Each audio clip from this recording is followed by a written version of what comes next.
can tell by the title, I'm the Obsessed Movie Man. O.M.M. I am literally diving into this review, so let's start off with a brief synopsis of the X-Men series. X-Men 1, good.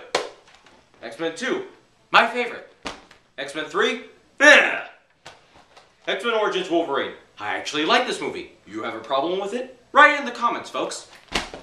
Now, I've just seen the trailer for X-Men First Class. What do I think of it? There are things you can nitpick about it. Now, I'm not gonna lie, I actually am interested in this. I sort of like the idea of a new X-Men films, and I was really against the reboot idea. I think there was going to be a reboot, but luckily I was proven wrong, and this was in fact a prequel. First off, I actually have something that this is coming from the inner voice of the fans. When are we getting our Deadpool movie? Okay then. First off, I'm just gonna say two quick things. Well, one quick thing, and then another long thing that I can nitpick about from the trailer.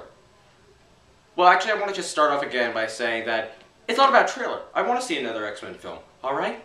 But I don't have a lot of time, because the X-Men series, they just blow my mind away. I get so annoyed with them. I do. And yet, at the same time, I love the X-Men films. It's like Professor X is manipulating my mind through Cerebro. It's like Jean Grey is also going through my mind and forcing me to think these thoughts. It's disgusting. Now, anyway, here are the things that I have a problem with. And this is going into the continuity of the film series. Alright? First off, when officially did Eric become Magneto? Alright? If we go in the third film, it starts off with the flashback where apparently Charles and Eric are friends and not enemies. There's no Magneto things. Alright? However, in this film, they're going to show you that he does in fact become Magneto in this film. Well, you could actually counter-argue that they were still working together. I have no idea. No, wait, no. That would not make sense, alright? So, how does that work? How does he become Magneto, then become friends with Charles again, and then come back to Magneto? Doesn't make sense, alright? Here's the big thing that I want to nitpick about it. Beast. What is wrong with this character? Alright? In the comics, he's good. And I don't really read the comics that much. But he's good when I read them, alright? Now, how did his character develop in film, ladies and gentlemen? How? Alright, first, he was on the first movie. Second, there's a brief cameo of him on the TV debating against someone about mutants he has no fur on. Alright? Third film, he has fur all over the place. And it turns out, he was one of the first people to be in the X-Men class.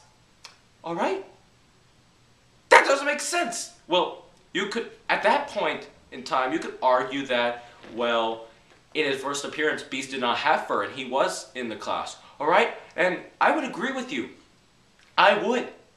But then, when this trailer came out, you see he has fur. Well, you see a transformation scene, but that still makes no sense. Alright? So this is what we gather from this.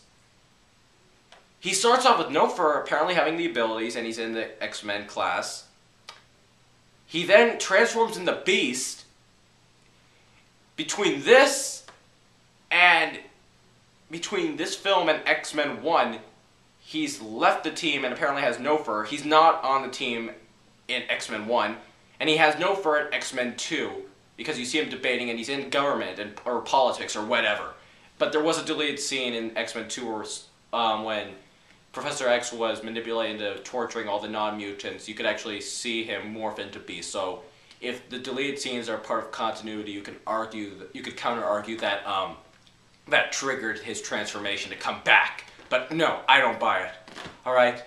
And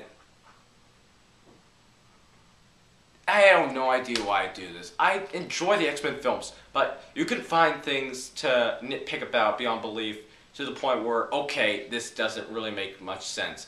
And let's be honest, folks, although the first one was entertaining, it's not the best comic book adaptation. It is not.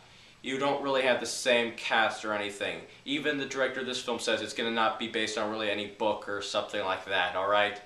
And I'm not the best person to actually go to for X-Men. Like I've said before, I'm more of a Spider-Man and Batman kind of guy. So, nevertheless, I'm going to actually see this film because I like actually watching the X-Men films. I am almost like the French. I love and hate at the same time. And if any of you are French and are watching this, I actually apologize, and my joke probably doesn't make any sense. I'm just going on a little bit of a rant right now because of... So, until then, this is O.M.M. What the... Huh. I'm a mutant. Maybe I won't have to do these reviews anymore. Maybe I could be a god. Maybe a god. Oh no, I know what I have to review next. No!